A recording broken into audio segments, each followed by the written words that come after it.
Right big breaking news చూస్తున్నాం మనం.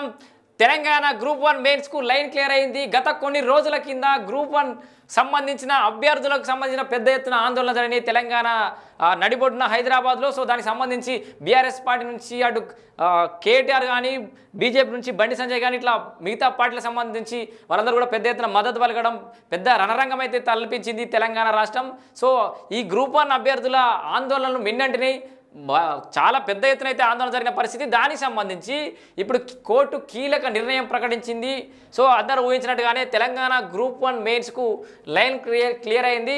Group 1 notification రద్దు చేయాలని దాఖలు చేసిన పిటిషన్ను సుప్రీంకోర్టు కొట్టిపారేసింది. సో వివరాలకు వెళ్తే 2022 గ్రూప్ 1 నోటిఫికేషన్ పక్కన పెట్టి 2024లో కొత్త నోటిఫికేషన్ విడుదల చేయడం చట్టవిరుద్ధమని తెలంగాణ హైకోర్టులో అభ్యర్థులు పిటిషన్ దాఖలు చేశారు.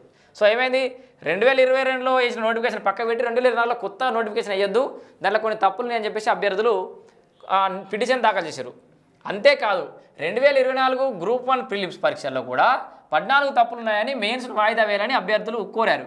సో ఈ రెండుకు సంబంధించి దీనిపై శుక్రవారం విచారణ జరిపిన సుప్రీంకోర్టు నోటిఫికేషన్ రద్దు కుదరదని తేల్చి చెప్పేసింది. పరీక్షల నిర్వహణలో కోర్టుల జోక్యం అనవసరమని అభిప్రాయపడింది. సో ప్రభుత్వం ఈ విజన్ తోటి ఈ క్లియారిటీతో ఉంది కాబట్టి ఆయన కంటిన్యూ చేసేసింది నోటిఫికేషన్ అయితే. దీనివల్ల నియామక ప్రక్రియలో ఆలస్యం అవుతుందని ఉన్నత న్యాయస్థానం తెలిపింది. మెయిన్స్ పరీక్షలు నిర్వహించాలని రాష్ట్ర ప్రభుత్వానికి సుప్రీంకోర్టు ఆదేశించింది. సో పాపం ఈ కేటీఆర్ నమ్ముకొని గ్రూప్ 1 విద్యార్థులు చాలా పెద్ద ఎత్తున ఆందోళన చేశారు. కొంతమంది ఎగ్జామ్స్ కూడా రాయలేదు. ఇప్పుడు వాళ్ళ నోట్లో వాళ్ళు రోడ్డున పడేటట్టు చేసింది కేటీఆర్.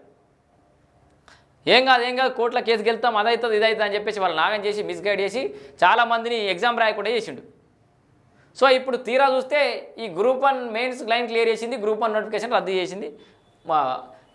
దీన్ని రద్దు కుదరదని చెప్పేసి క్లియర్ చేసింది కోర్టు. సో మొత్తంగా గ్రూప్ 1 మెయిన్కి సంబంధించి అయితే రూట్ క్లియర్ అయిపోయింది. ప్రభుత్వం తీసుకున్న నిర్ణయం యథావిధంగా ఉండబోతోంది. కేటీఆర్ ఏదైతే వాళ్ళకి అజ్యూరెన్స్ ఇచ్చిండో మరి ఇప్పుడు ఇది కొట్టేసింది కదా సుప్రీంకోర్టు, ఇంకేమైనా చేయగలుగుతాడా, వాళ్ళకి ఏమైనా ఎవరైతే ఎగ్జామ్ రాయలేదో వాళ్ళకి ఏమైనా ఆదుకోగలుగుతాడా కేటీఆర్ నిర్ణయించుకోవాలి. తెలంగాణ గ్రూప్ 1 మెయిన్స్కి అయితే మొత్తంగా లైన్ క్లియర్.